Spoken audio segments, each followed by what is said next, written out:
From the Newstalk ZB newsroom, this is Newsfix. In this update, Prime Minister Chris Luxon has pulled no punches in his first cabinet reshuffle during his tenure.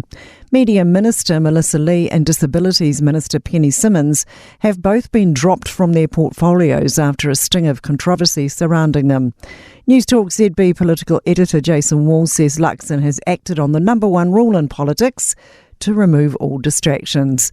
But he says he has a bit more sympathy for Lee, where the government was hamstrung on what they could do amid the media's woes. It was just her bedside manner in all the job losses that was a bit off on this one, and I think that became quite a distraction, and eventually the Prime Minister was forced to act. Tomorrow's first day of Term 2 kicks off the phone ban at secondary schools in the hope of protecting students from distractions.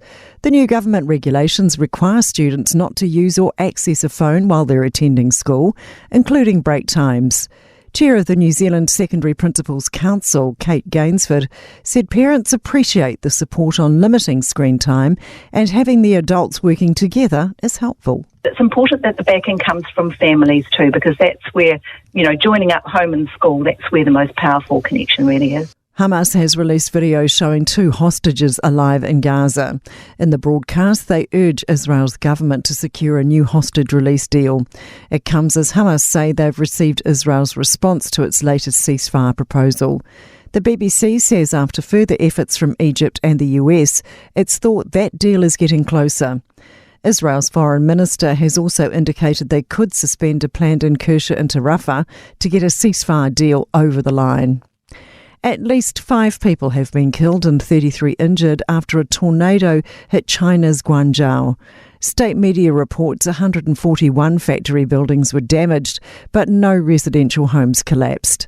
It comes after heavy rains lashed southern China, forcing tens of millions of people to evacuate due to floods, which have already killed at least 4 people. That's news. In sport, Kiwi IndyCar driver Scott McLaughlin will start on pole in tomorrow morning's Alabama Grand Prix. He's proven the best qualifier at the track on which he won last year.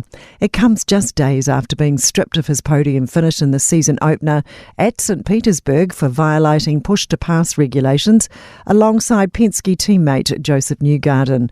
The Americans accepted responsibility in front of media. There's no room for that type of mistake anywhere, or certainly not at the top level of motorsports. I don't want to hide from that. It's an embarrassing situation. It's demoralizing in a lot of ways, and there's nothing that I can say that changes the fact of what happened. Blues coach Vern Cotter is calling for a rethink of Super Rugby Pacific's marketing. Crowd numbers have been patchy despite the most competitive tournament in years. That's sport. I'm Sandy Hodge. For more news, listen to Newstalk ZB live on iHeartRadio.